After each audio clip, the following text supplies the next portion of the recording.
my name's Zoe Spriggings. I'm Chief Exec at the Oxfordshire Community Foundation, and I've got the huge privilege of moderating this panel with the very bold and ambitious title of Changemaker. So I am conscious we are the only thing between you and lunch, but you're going to forget completely about lunch and hunger today.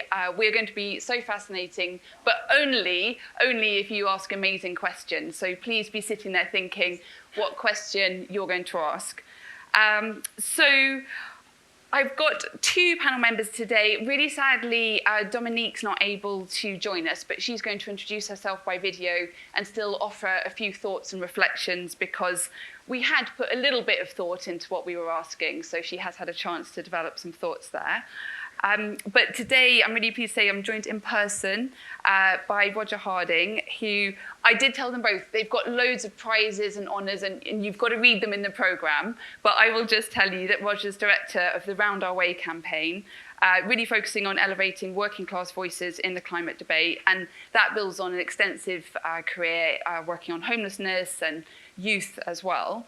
And then Kamran Shahzad is director of the Islamic Foundation for Ecology and Environmental Sciences, an advisor to many UN fora, maybe. And I think particularly that intersection between faith and environment comes up a lot in your impressive CV. So we're going to be launching into some discussion within the panel. But first of all, we are going to hear from Dominique sending us a message from Bristol. Hi everyone, my name is Dominique Palmer. I'm so sorry I couldn't be there to meet you all in person today due to being too unwell to travel from Bristol this morning. I'm feeling very sick today, so apologies I'm not there, and so instead I'm joining you virtually. I'm a youth climate justice activist. I'm on the steering committee for the Youth Climate Justice Fund and a founding member of it, the first global youth-to-youth-led fund for climate justice groups, and I'm part of Climate Live, a youth-led organisation harnessing the power of music to unite people with climate concerts and activations. So what led us to founding the Youth Climate Justice Fund was a study where we found that only 0.76% of all climate grants from the largest climate foundations goes to young people. Young people have led the largest environmental movement in history, and they are essential to achieving equitable and climate and environmental actions. Community-rooted, local young people are the best to drive action from the ground up because they provide perspectives aligned to equitable climate action. They can garner wider support. They can be incredibly powerful in holding policymakers accountable and securing human rights and environmental rights, and they provide direct services to their communities which are neglected by their states. We also interviewed many youth movement leaders, and as we are ones ourselves, we came to the following conclusions.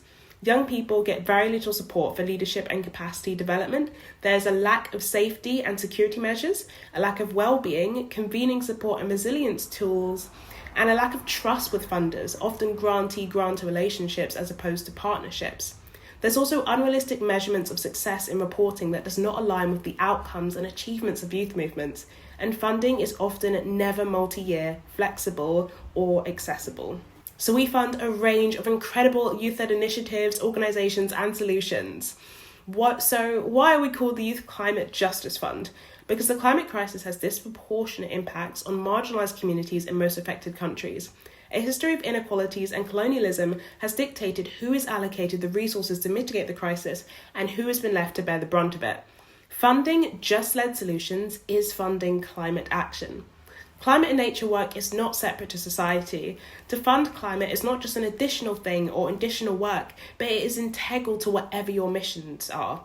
I also felt like, and still feel like, philanthropy is so siloed in its thinking. Funds feel protective of their missions and focus area, but it is okay to change when learning about the interconnected nature of climate justice.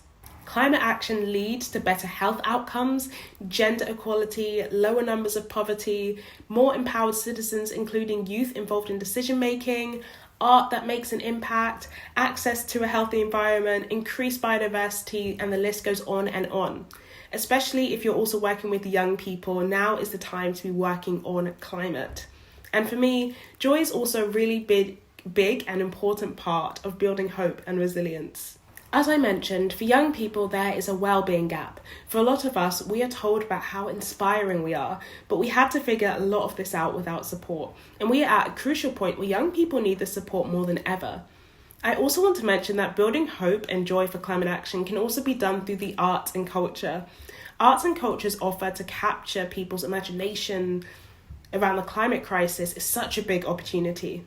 The climate crisis is also a crisis of connection, a lack of connection to nature and each other. And what better way to connect people than through something which touches people's hearts so deeply? Arts and culture reflect society and have brought about changes before, and they have that responsibility to do so now. All the work that every single one of us do is dependent on having a healthy environment, so we need everyone on board. Maybe it requires stepping out of your comfort zone, speaking to people you wouldn't often come into contact with, because we need diverse perspectives. Success for this movement looks like holding policymakers accountable, raising ambitions on climate justice, and diverse leadership for long-term change. We have over 55 grantee partners since 2023 and are cultivating youth-led leadership where no one else is really funding, in countries in the Global South, for example, that barely receive financial support.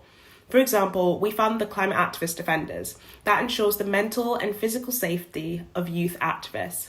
We also fund the Africa Youth Pastoralist Initiative, which empowers young pastoralists to fight a prolonged drought in Ethiopia by revitalising water resources in Boronara Zone, and the Task Force for Youth Climate in Indonesian indigenous communities, as indigenous communities are often overlooked in climate funding, despite protecting over 80% of the world's biodiversity, and young people are also a big part of that.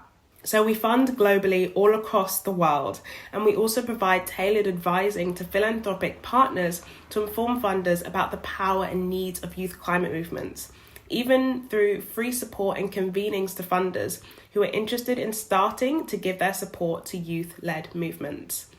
There are so many ways to fund and support climate action. This is about collaboration and about the one planet we live on. Everything is interconnected. And I would love to chat further with any of you if you want to drop me a line about the work that I do further. I will be in New York also for Climate Week next week, so if you are there and would like to meet up, please do let me know. But you can find me online and socials and get my email from the organisers, I'm sure. Thank you and have a great rest of the day.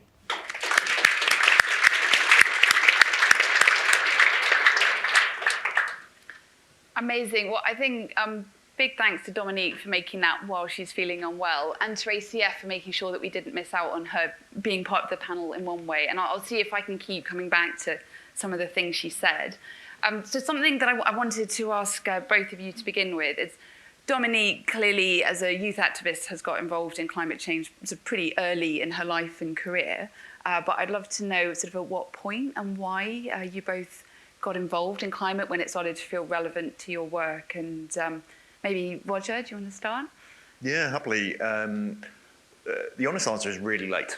So really recently, most of my career has been basically focused on supporting folks on low incomes, trying to get more money into the pockets of people on low incomes and more sort of opportunities for influence. And it dawned on me, perhaps much later than others, or definitely more later than others, that climate change was going to increasingly, particularly around the world, but including in the UK, going to impact working class communities the hardest. And I'm I still don't think of myself as being a climate person in this. I'm sort of coming at it from a sort of anti-poverty lens, and I'm worried about it because there's some very direct impacts that I think you'd have heard about earlier, whether it's food prices, flooding, lack of insurance, stuff like it.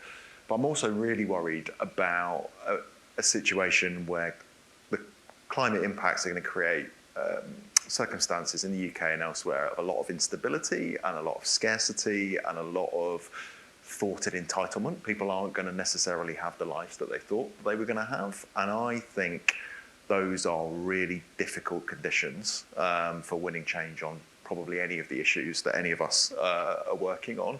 And so I'm really worried about the direct impacts, but I'm also worried about those circumstances and wanting to play a role in getting more older working class voices into that debate. And was that was there a moment that you can pinpoint, or has it been a sort of dawning realization? Was it a conference like this, or was it something else where you started thinking, this is actually pivotal to the things that I care about?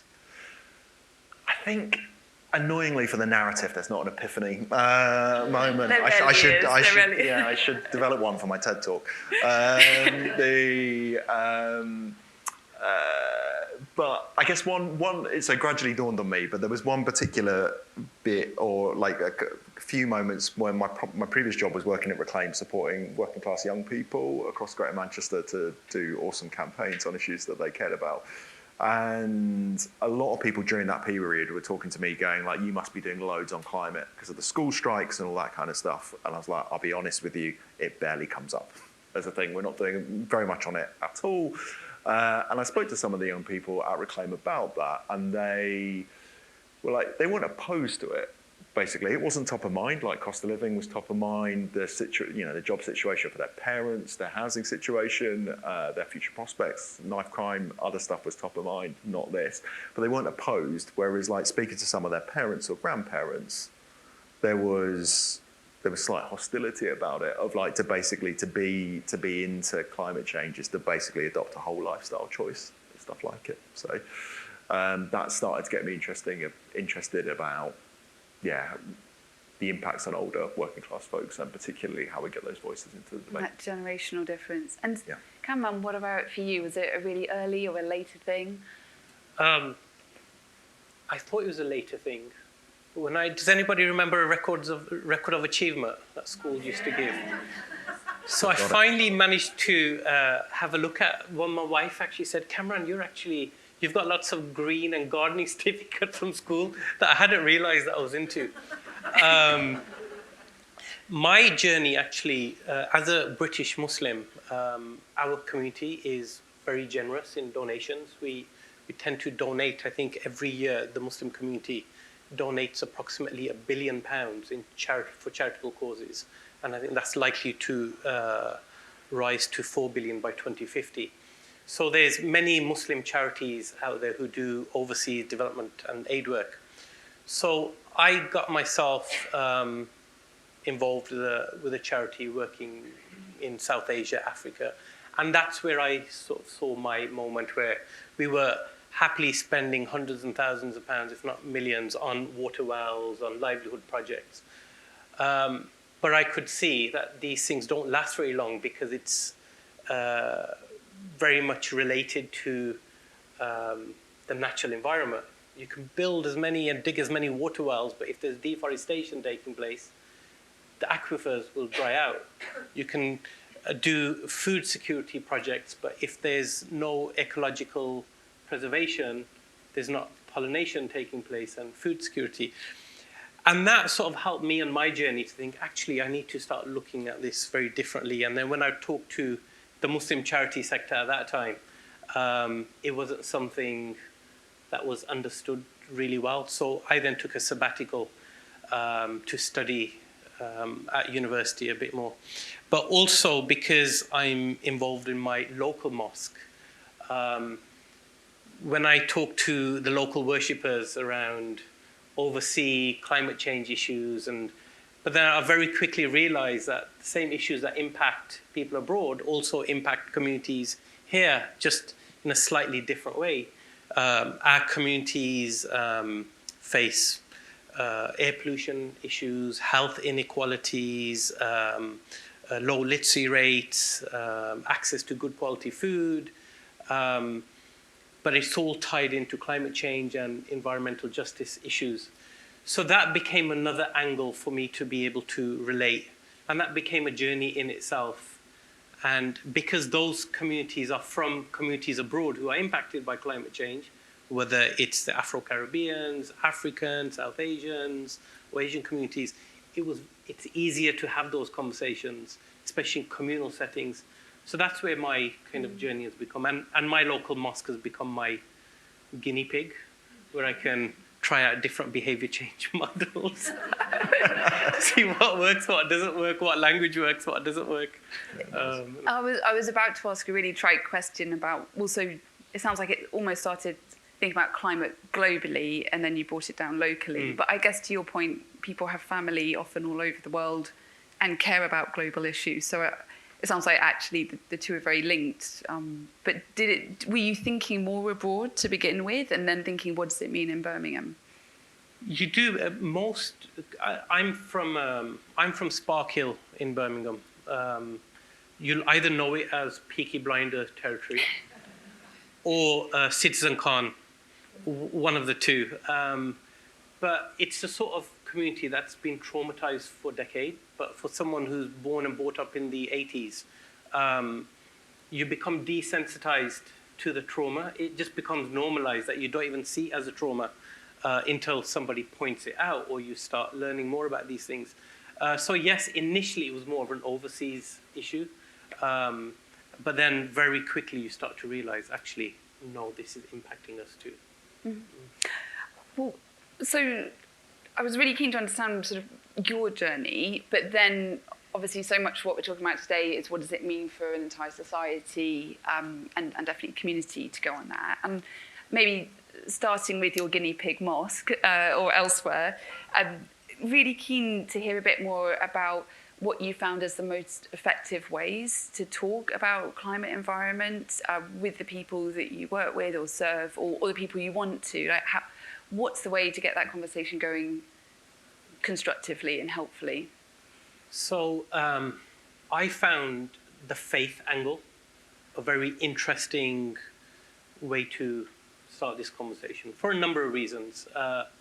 Number one, it supports both the personal motivation and the systemic motivation to bring about change. Faith groups have so many different diverse groups. There's no such thing as a faith group. Within faith communities, you have communities of language, you have communities of culture, you have communities of art, you have communities of class, you have communities of geography, communities of language. You find so many different types of communities who come to one place. So you have access, you can mobilize, you can talk to them in different ways, but normally people who are involved in this have an understanding of these different communities. Faith groups are not just about the theology and the scripture. That's one part of it. That's the way to motivate people. But you can mobilize communities. You can have influence on policy. So that, there's very good examples, not just globally, locally, all sorts, where faith groups have been very effective in influencing policy and legislation. In fact, Theresa May, when she tweeted about their intention to legislate net zero, she specifically thanked faith leaders for their work on campaigning for this, as well as business leaders and other activists.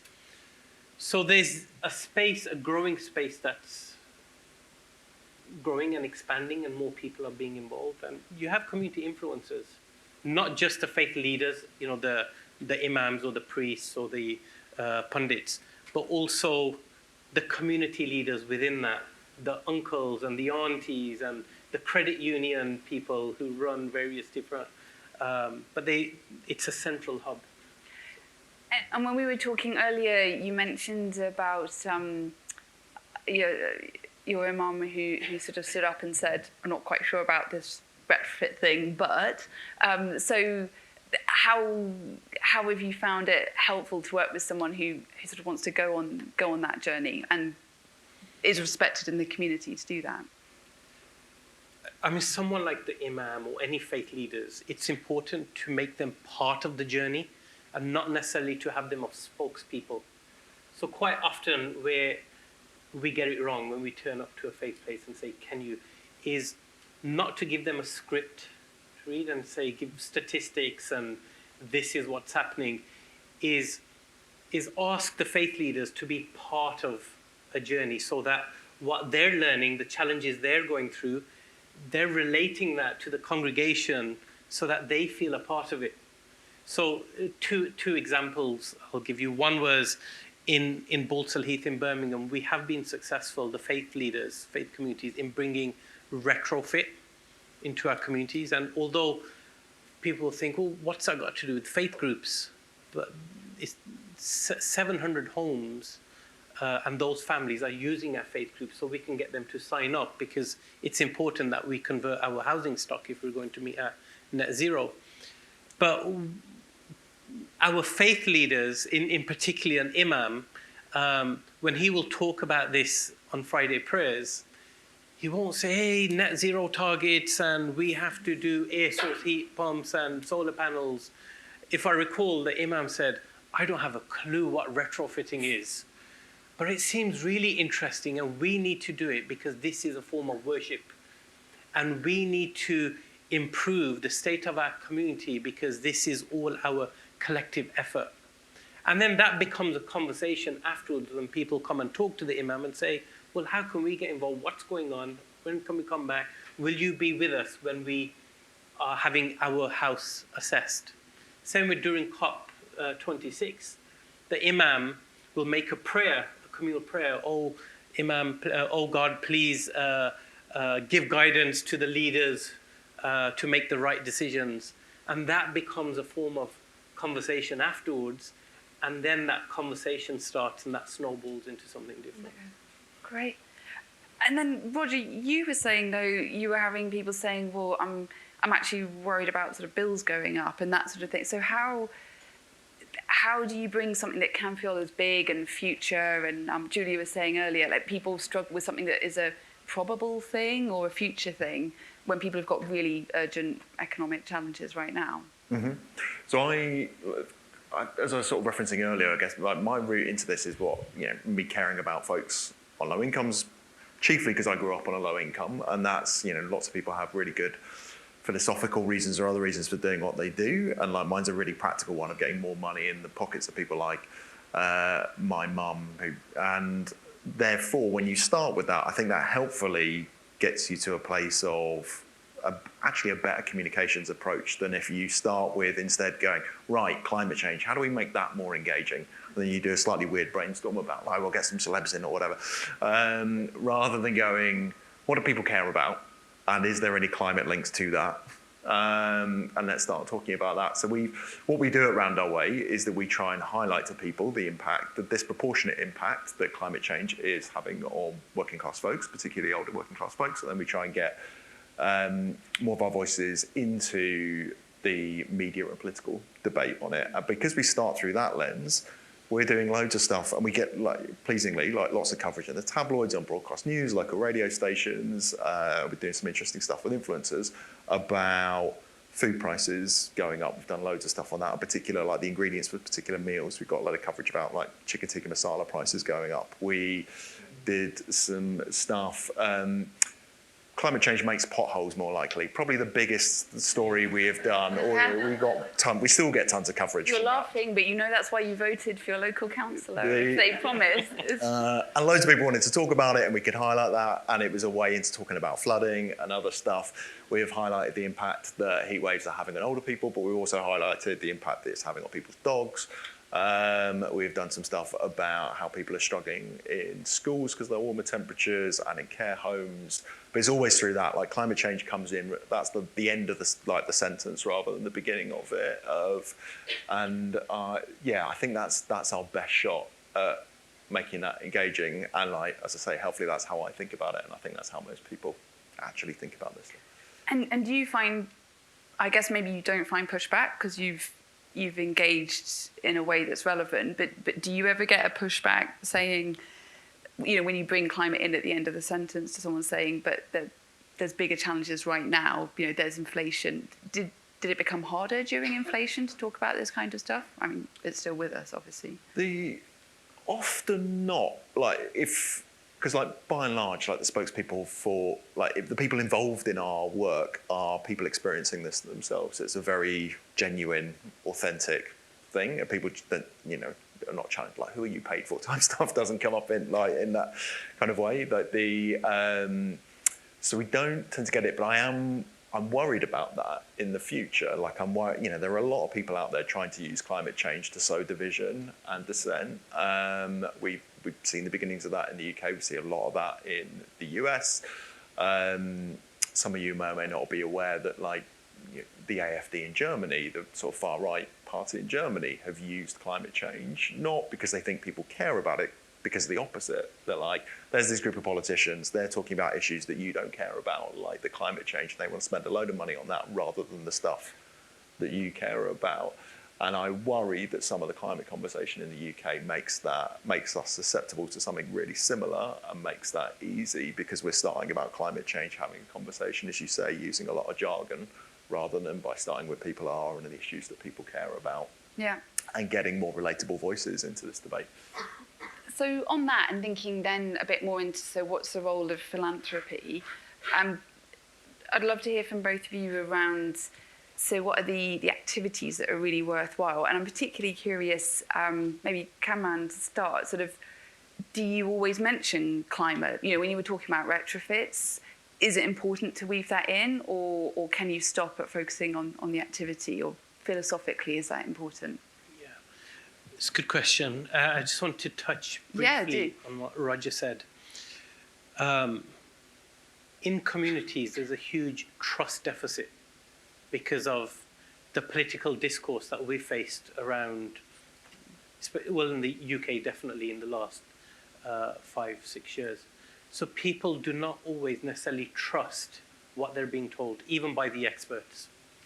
Whether that's politicians, if you class them as experts, that's even medical experts, doctors, scientists, because communities feel that they're constantly lied to.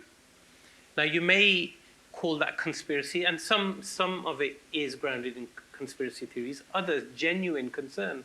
Like if you look now, whether it's the post office scandal or blood scandal or some of the other things that have come out, where initially people didn't believe them, it's now come out, no, there was conspiracy. And so people just do not believe what's being told. People feel that it's a way to control the masses. Yeah, and it's important to recognize that perception, whether it's true or not. Because then you'll be able to reach out, and people feel they're being controlled. So when you talk about climate change, for instance, oh, this is only created by the elite in order to control us, and the 15-minute cities and so on and so. And again, that has come about because we've been lied to in the past. You know, we've seen, whilst majority of us were sacrificing our freedom during lockdown, other people were partying. You see pharmaceuticals doing practices which is, and so now, so our jobs become that little bit harder in order to convince people to do the right thing. But I think also there is a growing sense of urgency that climate change is an issue. Like I find most people, especially from the communities I work with and I'm from, believe in climate change and they understand it's happening, but they don't always believe the right way forward is what governments or the scientists. So there's some work that needs to be done. But they also are not always sure what needs to be done. They need to be told in a gentle way, okay, this is what we need to be doing. And when we use terminology that goes over their head, it switches off. I mean, I do it, even though sometimes I'll sit in a climate symposium or a meeting and things go way over my head because it doesn't relate to what I need to do. And so we find in our communities, when you talk to people, that exactly like Roger's saying is, when you talk to them from a jobs perspective, when you talk to them from their children's perspective, when you talk to them about a health perspective, use language, terminology, and even culture. We found in some, we'll just sit around a fire and just use poetry as a way for people to start talking. What's happened in Pakistan, India, is a way to get talking. Philanthropy, we found, there still needs to be a lot more done.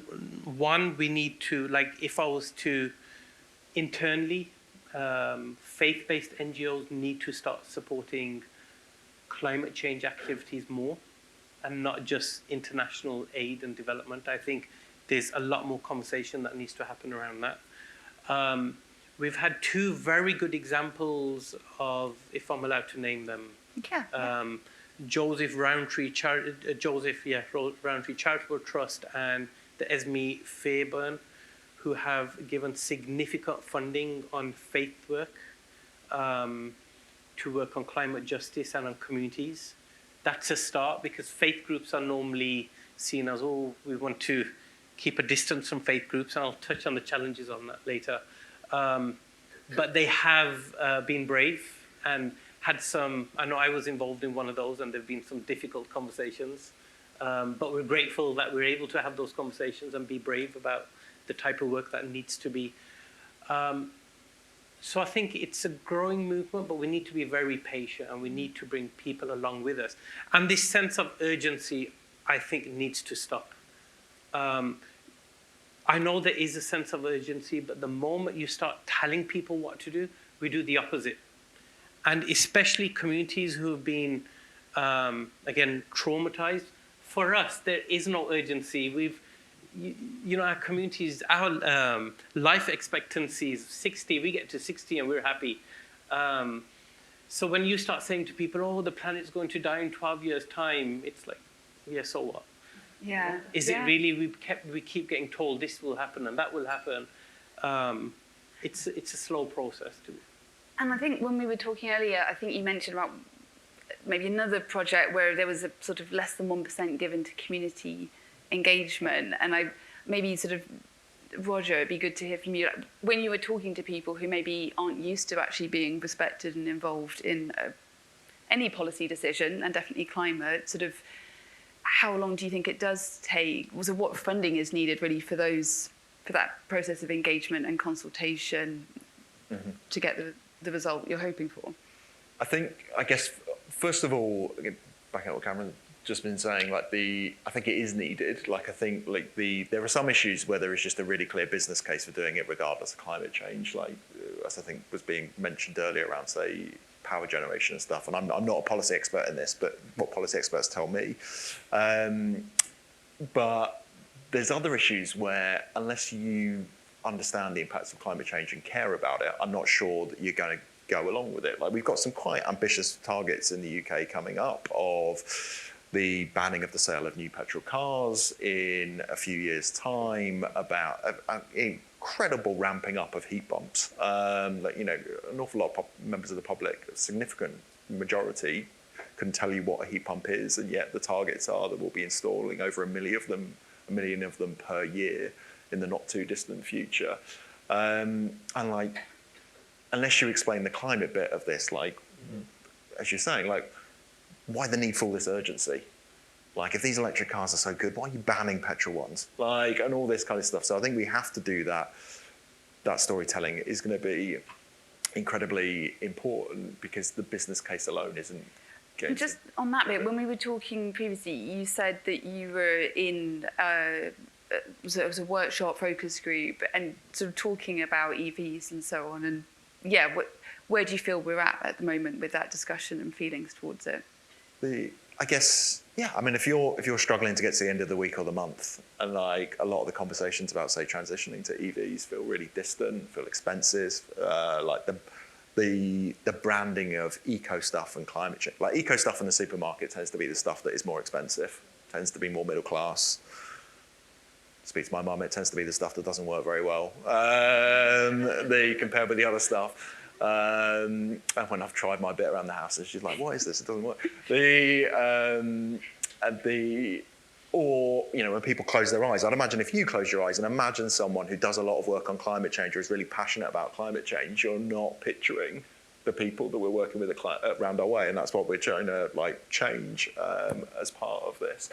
And so I think, yeah, there is a lot of hesitancy from people. But I guess in terms of the role of philanthropy in this, I guess coming from someone who does, as I say, I'm not a climate expert. I find myself now working in it because I care about folks on low incomes.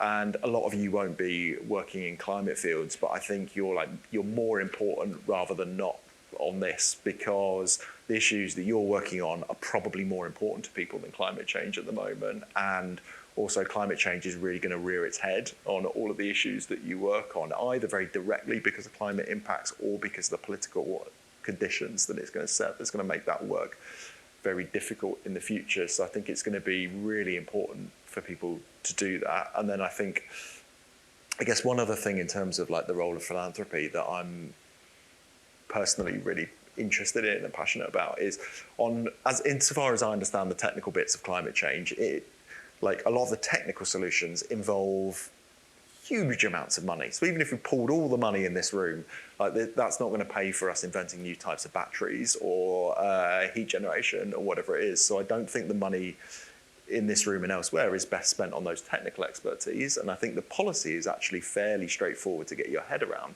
The much more difficult thing is engaging communities that, as Cameron says, have got a lot of distrust and on taking people on a journey on this stuff. And I think foundations have both got a track record in that and have huge potential to do that, of countering the efforts of people trying to sow division and using climate and other issues to do that, and having the ambition to go, like speaking to someone the other day as a final point of this, of the I don't think like the impressive impact of the Time to Change campaign gets enough bigging up. So I'm going to do that. Of a couple of philanthropic funders together with the government set itself the ambition in 2007 of changing the national conversation on mental health, and has really successfully done that. Like that is profoundly different than it was. That's a soaring ambition, and that's had loads of huge impacts. For an amount of money that is big, but also not unfathomable as the amount of money that could be spent on that from philanthropy. And I think it's perfectly possible for us to do that on other issues, be it on tackling poverty, be it on climate change and other things like it. And I think that's the kind of thing that philanthropy could do brilliantly. Yeah. Well, and on that then, I shall give a final minute to see Cameron, anything to add? Would you agree with that around the narrative, or anything else that you'd emphasise as a real need on philanthropy? I agree with that. I think philanthropy probably needs to be a bit more flexible with rules and make themselves a bit more open to the communities who are harmed by various climate injustices. Especially now with councils going bankrupt and the government saying we don't have any money yet, you will find that communities are not just poor in money, but they're also time poor. So you will find that whether it was during COVID or the race riots or even the Middle East conflict, it was communities of faith who've been at the forefront of keeping the cohesion together. And they're constantly asked by local authorities, can you get involved in this? Can you get involved in that? Can you do this? Can you do that? And it's quite exhausting for everybody involved. And on top of that, people have 2 or 3 jobs. And I think philanthropy can show some empathy to what communities are going through and not put rigid structures in place for those who need it most to be able to apply. I don't know, every foundation has its own set of rules, but I think it's important to review how do we really reach out and how do we challenge our own perceptions of what makes good grant making and good investment in, and be wary of those who say we represent communities. There's no such thing as a community or the community. There's so many various different things. Because I sit on the Joseph Rowntree Charitable Trust committee, we get lots of big NGOs who claim to be the voice of local communities and local people, and in reality they don't have a clue who they're serving, and the majority of that money goes towards their own staff, who is the champion of communities, in a sense. Also look at creating convening spaces, paying people for their time, for childcare, for all sorts. It's not just we've learned this. Faith places are learning this too. How do we make places more accessible to women? How do we make it more accessible to young people, to elderly people? How do we make it accessible to people who normally wouldn't come to a faith place? It's just good things like putting some money towards childcare, putting money towards paying them for their time, putting money towards food. But the main thing is be open and be willing to learn from communities, not necessarily have rigid governance structures. Which thanks for making that link back to, I think, what Dominique was emphasising as well. So I think if I could draw a link from the morning session, I'd say that point that Julia, I was definitely scribbling down around, I think 80% of the reductions from 2008 to 2019 didn't require individual action, but now going forward to 2050, around 60% of them do. And that's going to involve individuals and communities. But I feel what's really coming out from both of you is, however urgent it is, you can't rush in and say this is the solution and we've arrived with it. So how do you fund consultation and support of activities that come out of those communities? I'm just going to open to the audience, but make sure you attach that answer to a question. So we'll start with taking questions. I think you can submit them through Slido as well, and we'll be seeing those come through. But any questions from the floor to kick off, and we'll group them together. We don't consider ourselves an environmental funder, but we do fund communities that are at the top of the index of multiple deprivation in the northeast of England. And one of the things I took hope from in this morning's session was the statistic about the way that unemployment really closed for men in Hull and Grimsby. And I wondered whether you've got any thoughts on what funders like ourselves can be doing to prepare communities for opportunities that might come down the line with kind of new technology and so on in the environmental sector. And particularly for young people who are going through education now and thinking about the skills that they might need for the future. Thank you. I'm researching climate risk at the Bayes Business School. Question is for you, Cameron. You say donors can show empathy by bending the rules. Which rules? Thank you. Really struck by the sense of urgency needs to stop comment and hearing that, but also wondering if you've got, and also feeling that local communities are the biggest drivers in change. I would like to hear from you what you think we urgently need to do as a foundations, and whether we need to own some of the sense of urgency but not pass it on to communities. Great, thank you. So maybe we'll sort of go in order. So for both of you, something that was said this morning by Julia, which I also was scribbling down, was around, I think, Humber male employment decreased by 50% due to offshore wind development. So it was about that new technology, and it can really help particularly coastal communities.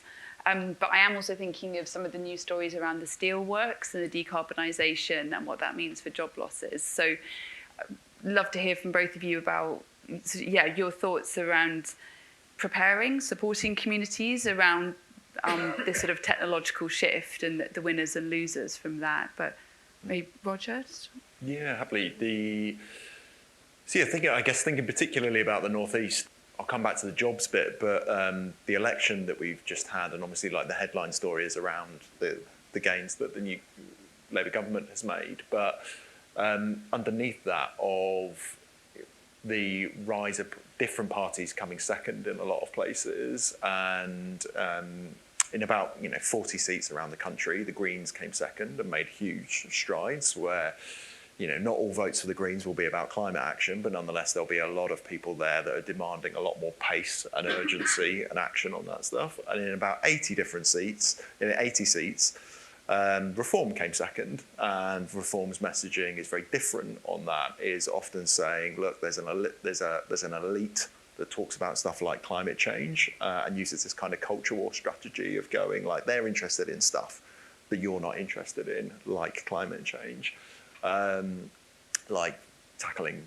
discrimination or prejudice or whatever it may be. And I think those are two really difficult things to hold, and two very difficult things to hold in terms of, working across generations, where there may be a sort of like urgency amongst some young people and some caution around older people. And I think that needs an awful lot of difficult stitching together on this. Again, like to flesh out that example that I mentioned earlier in Germany, what happened there, speaking to some convenient events, speaking to folks in Germany to sort of unpick what happened. The coalition government there produced a new policy to ban the sale of gas boilers. At a certain date, they'd be banned, and you could only basically buy a heat pump or something like a heat pump.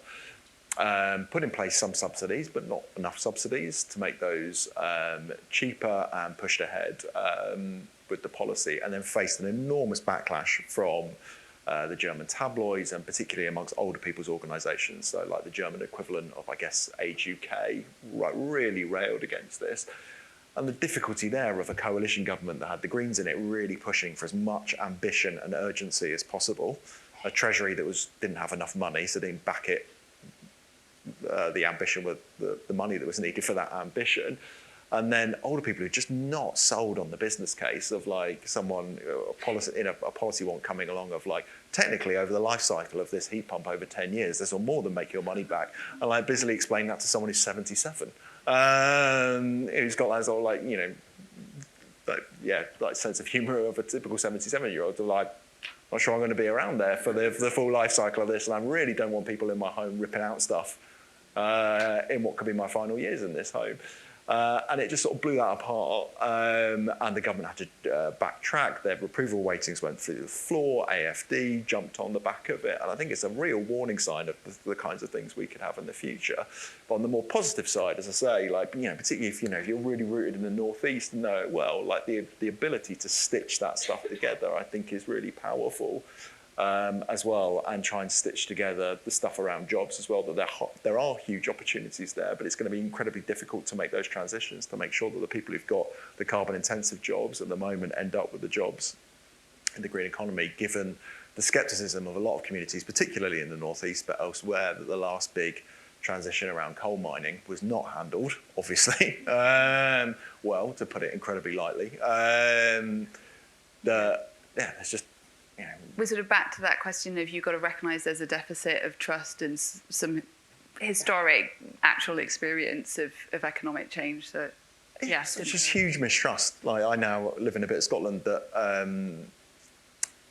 used to do a lot of coal mining, and there's huge distrust about that stuff, and there should be, given what they've faced historically, and that's going to need a lot of careful work in no time at all. Yeah. So on that point of urgency, I think, Cameron, you had a couple of questions directed to you on how philanthropy acts. I think maybe you were slightly misquoted as saying that philanthropy needs to bend the rules, but, you know, how does philanthropy need to be flexible? And I think also on Hannah's point around, so we're talking about urgency. I don't think anyone can deny it is urgent, but who needs to experience that urgency, and how do you try and get that right between the funder, hopefully, and the person working with that money? The first shameless plug is, it's a good question, by the way, I do, is the JRCT Sustainable Futures Committee has gone through something very similar, where if you go to their website, they've done a review on the Sustainable Futures Committee, and how do we reach out to those who need that money most? And how do we change our rules, our grants criteria? How should we, and there are a number of recommendations, and we're going through a process of working out what's right, and there's a balance between what the funder can do and what is really needed. And it's not easy, and there's lots of conversations, but the great thing about that review is there's lots of stakeholders involved in that, from the trustees to the co-optee members to the grantees, and even those who are not involved. It's not always it's not easy making the right decision, but what does happen is there's a human touch to every application. It's not necessarily doesn't always go by the criteria. Sometimes we just think, you know, we met the person, what they sound like, what they're saying is right. We're going to trust that, because JRCT likes to be a bit of a risk taker in that sense. What I find is sometimes, and I'll speak from a faith perspective, is you'll have rules to say we will not fund faith work. Yeah? Why won't you fund faith work? Like, if the faith communities are being harmed the most, if they can mobilize the most, then be brave in work with them talk to them and say, these are our concerns. Personally, I think we've gone beyond the days where faith groups used to convert each other or try to compete with each other to try converting. And faith groups are doing a huge amount of work. And we don't always have to force collaboration on people, yeah, because that sometimes makes things. I now, for instance, I'm big on interfaith work, but I find I'm more instrumental in the Muslim community, yeah, rather than bringing in Sikhs and Christians and Buddhists and so on. So sometimes we try to talk to everybody, but we end up talking to nobody. Yeah, I should be funded to be able to talk to people in my community with the vision that we will bring everyone together, because we're all still working towards the same goal. And we have seen Birmingham City Council, actually Public Health has done this really well, where they have empowered individual communities to work in their communities and do it very effectively. They've funded research, they've funded community champions, they've done all sorts, but they took that risk to do it in an individual way, but to bring everyone towards the big common goal. So I would say that we can look at ways of that friendly. And then there are issues around governance. How do we work with, you'll find community members who have the right ideas, but they don't fit the criteria of receiving a grant.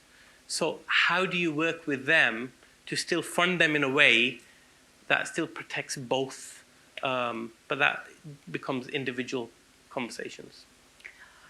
I think just to echo some of that, I'll say that I think the reason that I'm involved in this panel, is because my community foundation, has historically said we're about homelessness, we're about early years education, we're about tackling poverty.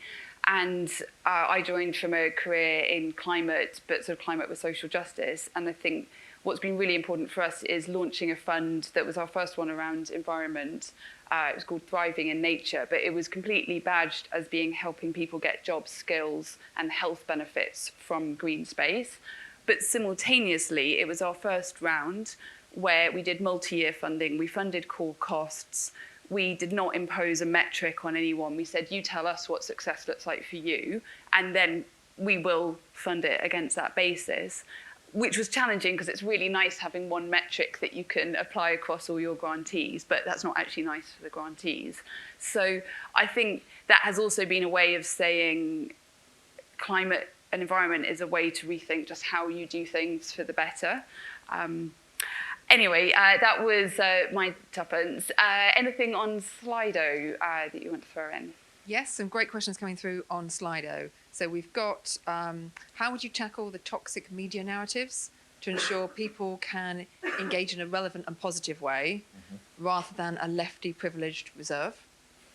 And the second question, in an increasingly atomized society where many people don't feel like they are part of a community, how do we engage them on climate change? Wow, I mean, two quite massive questions.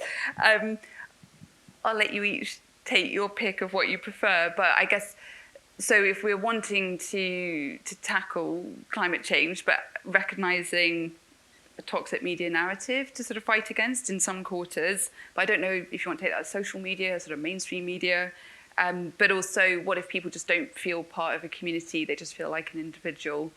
How do you overcome that when we're talking about a collective challenge? But Roger, want to take your pick? Yeah, so I mean, I think it's incredibly difficult. Like it's ultimately it is easier to sow division than it is to build solidarity. That's much harder and takes a lot more time, but is much more powerful when you can pull it off. I guess a couple of things on this. One, it's coming back to that point of having the ambition to have a widespread conversation with the public. Like one of my frustrations in the charity sector in general, well beyond sort of foundations, has been that it is much easier to do work and fund work that is about policy research or even policy or research about how you communicate to the public rather than actually communicating to the public. If there's a communications challenge, you can find a lot of communications research and all the rest of it. You can't actually find very many efforts where charities and others have really set out an ambition to change a whole conversation or something, and then meaningfully delivered it and being brilliantly creative in doing that. I mean, that's boldly the ambition we're trying to set ourselves around our way, and I think it's really interesting, and I think it's way more interesting and creative when you do that stuff about how you basically tell the same story again and again and again in more and interesting and creative ways. And there's a real audience for that if you can do that. But if you start with how you're going to tell a story that is interesting and creative that people want to read rather than something you necessarily want to read internally. So I think it is very doable on that, but I do also think, I guess, to be challenging on this as a sort of final point is that people who are critiques of climate action will basically say, like, this is something that other people care about. It's not for the likes of you and me. It's for this sort of out of touch group. And sometimes that is fair within the climate movement. Like, it is a very white space. It's a very posh space. And like, that does need to be changed, but it also needs to be changed across the charity sector more generally. Like, my past work, when I was at Reclaim with colleagues, we did some research on the lack of class diversity in the charity sector. And, like, you know, even in the anti-poverty sector, the job is to empower people on low incomes. Like, you will find that they are people from low incomes currently or historically are a minority in staff rooms and in boards.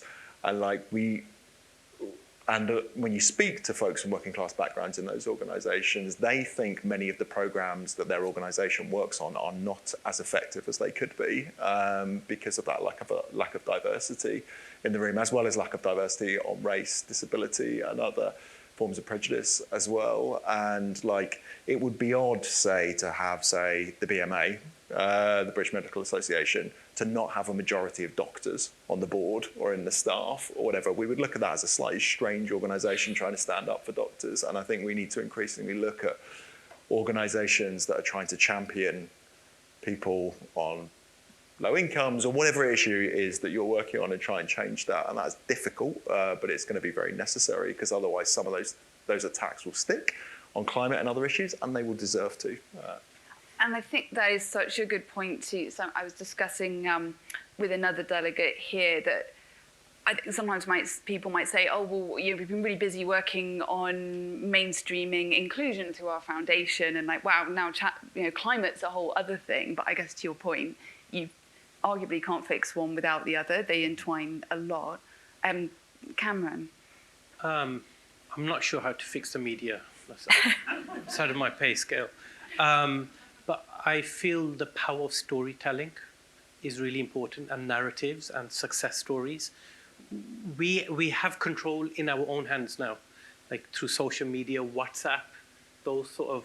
I'll give you an example during COVID. So we were funded by Public Health to disseminate, I can't remember what they were now, the social distancing and test and all these various different things.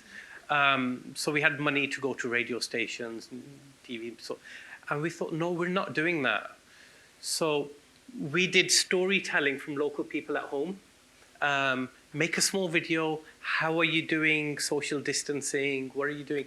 And we paid local people £50 each to make a video and spread it across the WhatsApp networks. And the places of worship, who tend to have big broadcast lists, for them to also spread it.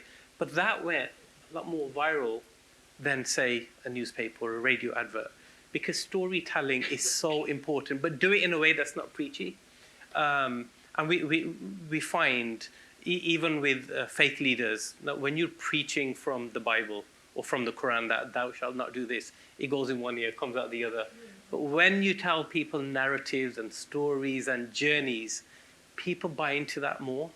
And it's just figuring out the best mechanism and using the platforms we already have. And that, I feel, is a really good way to kind of counter like the negative stories that we get in the media. Thank you for managing to end on such a positive note on such a challenging topic. I think what I would just conclude on is I was really struck when Julia said earlier about the role of philanthropy to de-risk investments. And I think for some people that means actual investments, like invest in that business before it can then become mainstream. But I feel that what you've been talking about here is the role of philanthropy to de-risk some of these incredibly complex issues. And we were talking earlier, it is not fair to load this onto some of the least wealthy, most marginalised communities to deal with climate change, but they're definitely going to be impacted by government policy. What can we do as philanthropy to de-risk those policy decisions, making sure that they're really good decisions that are taken really consultatively and that communities are really, therefore, ready to be part of that? So thank you so much for sharing so much on that, and let's give them a round of applause.